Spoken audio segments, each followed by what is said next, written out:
we're activists. And as I was telling somebody the other day, I said, you are a politician. And it's difficult for the activists to get elected because we don't say what people want to hear. We speak the truth. And we operate under the notion that truth is the only thing that will make us free. The politician often, not all of them, but often has a single objective, and it's usually to satisfy his own agenda. But the day of the activists, I don't know that it's coming to a close, but what I believe is that a lot of change for the black community and the larger American and world community at large will come through hip-hop, through sports like basketball, things like, what's LeBron James and Magic Johnson going to do about taking control of the sports industry? Kendrick Lamar is doing some great things in his hip-hop operas.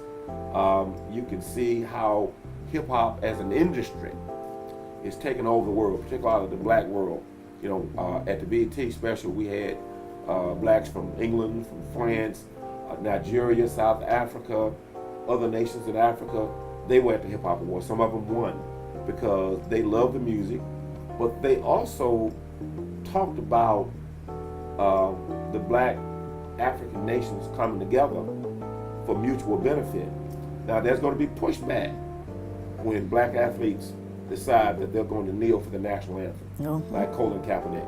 There's going to be pushbacks when a consortium of black hip-hop artists and or athletes come together to buy a football team or a basketball team or a soccer team or a race car. There's going to be pushback because status quo people that they call conservatives will see that as a threat.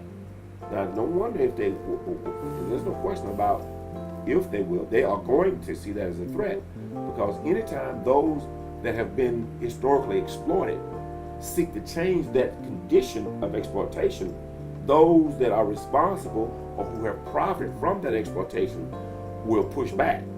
And so when Colin Kaepernick and others decided to kneel for during the national anthem to protest police misconduct and other forms of injustices perpetrated against black communities and other communities that have been marginalized, the pushback was shut up and dribble, shut up and play football. And when they said, but we're not protesting the flag, they didn't want to hear it. So let me tell you this. It's not my responsibility to explain to you why I protest. Now, if you want to know, I'll be glad to explain it to you, but I'm not going to not protest because it makes you uncomfortable. The Star Spangled Banner was written by a slave owner. Francis Scott Key was a slave owner. Now, that is like asking white Jews from Israel to pledge allegiance or to stand for the anthem of what Nazis have written. Now, we don't take it that far. We're not against the national anthem. We've been standing for the national anthem and pledging allegiance all of our lives.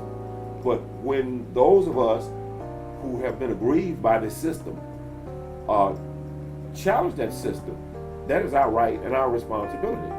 And how dare someone tell us that we can't do that? But, fortunately, everybody doesn't see it that way. There are tons of white people in America that see it differently.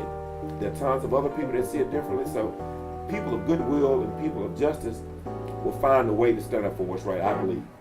But until they do, I have a right to defend myself and to protest those things that I believe that are against our best interests. Sorry. Please get out and vote. Get involved with your local government. That's where you can see the quickest and the most improvement because you are right there. You're able, you know these people, you're able to articulate what you want done, and they have to listen. They are your neighbors. They live right here in the city. So get involved with locally first and make the changes locally, and then we can move on to the state and the national. But you can do this. All you have to do is register and get up and vote. And the problem is not so much being not registered. We just have so much apathy and feel that our vote doesn't count. But just think, if everybody thought that way, then nobody would be voting. So please get registered and vote. And also, we'd like to invite you to join the Crittenden County NAACP. It's just $30 a year. come out and be the change that you've been fussing about. Come out and be a part of helping that change occur. Everybody needs to study the history of America and the history of Black people in America and in Africa. I cannot tell you how important it is. You hear this every Black History Month. This is not so-called Black History Month, although it is every month for me. Study our history. There are a number of books. I think the next time that we come on this show, we're going to give you a list of recommended books to read for you and your children to raise your consciousness level so that your critical thinking skills, which you need to engage. Remember, for those of us who go to church, 2 Timothy says, study to show yourself approval.